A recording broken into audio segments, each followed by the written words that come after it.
इस कविता का जो विषय है, वो जो शब्द है, असल में उस पर कविताएं नहीं लिखी जा सकती। दुनिया की किसी भी कलम में इतनी ताकत नहीं है कि वो मां पे कविताएं लिख सके। मैं तो बहुत छोटा कलमकार हूं, मैं मां पे क्या कविताएं लिखूंगा। मैंने एक कविता सिर्फ ये लिखी है कि जब मां हमारे पास होती है तब शायद उसके होने का एहसास नहीं होता। जब मां नहीं होती तब जिंदगी क्या होती है, बस मैं ये कहना चाहता हूं। तब आप सुने उस कविता को। एक बहुत छोटी सी कहानी उस कविता के शुरू में कहता हूं। एक जंगल में एक संगीतकार मृदंग बजाता था। मृदंग ढोलक की तरह एक वाद्य को कहते हैं। और जब मृदंग बजाता तो एक बकरी का बच्चा वहां रोज आके खड़ा हो जाता। एक दिन सर ये कैमरे जो भी हैं बंद कर दें प्लीज, फॉर गॉड सेक।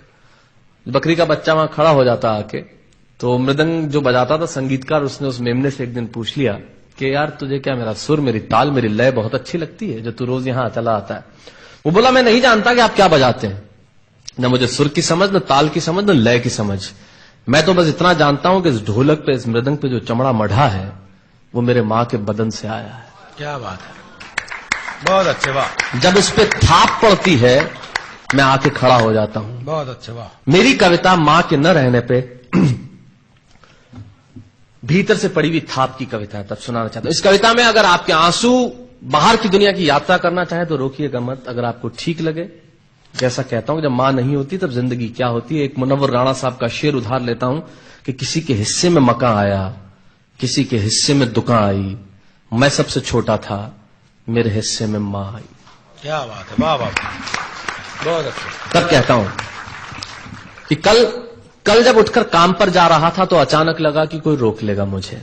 कल जब उठकर काम पर जा रहा था तो अचानक लगा कि कोई रोक लेगा मुझे और कहेगा खड़ा खड़ा दूध मत पी, हजम नहीं होगा। मुझे लगा कोई कहेगा खड़ा खड़ा दूध मत पी, हजम नहीं होगा, 2 घड़ी सांस ले ले, अरे इतनी ठंड और कोट भूल गया, इसे भी अपने पास ले ले।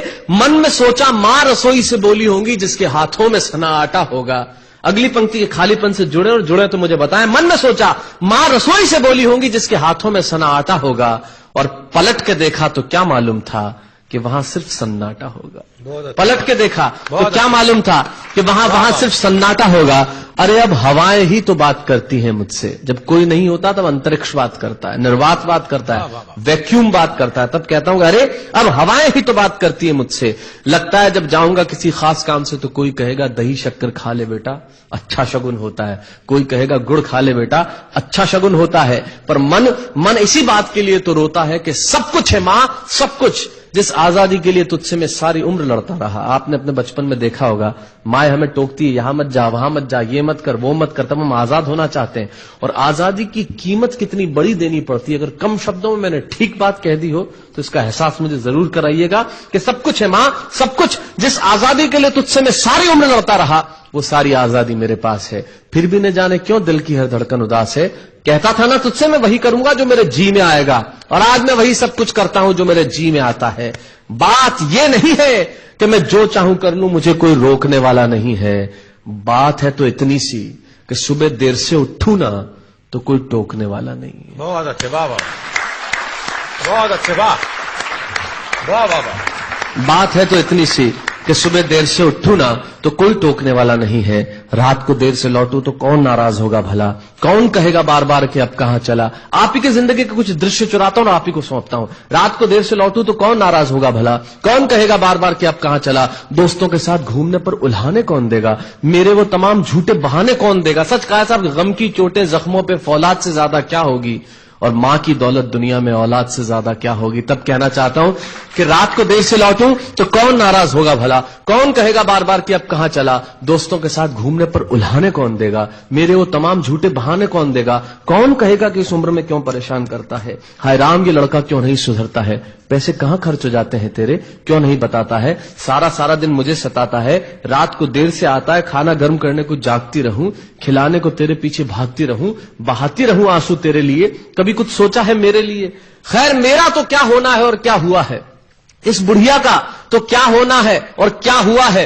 तू खुश रह लेना यही दुआ है, और आज तमाम खुशियां ही खुशियां।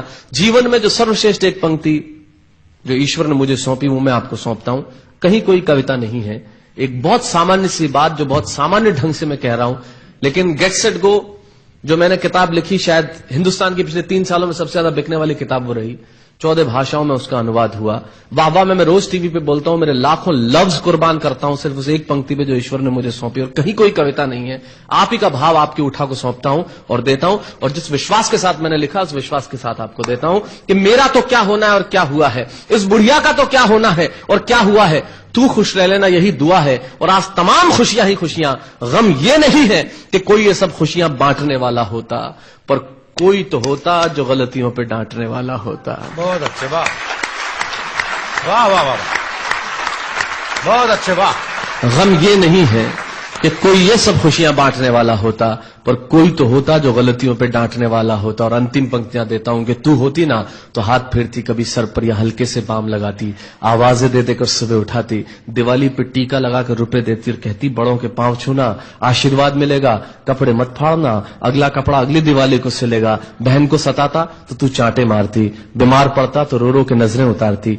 परीक्षा से आते ही खाना खिलाती, पिता की डांट का डर दिखाती, फिर पिता की डांट से तू ही बचाती, इसे नौकरी मिल जाए ये तरक्की करे दुआओं में हाथ उठाती, और तरक्की के लिए वतन छोड़ देगा ये सुन के दरवाजे के पीछे चुपके चुपके आंसू बहाती।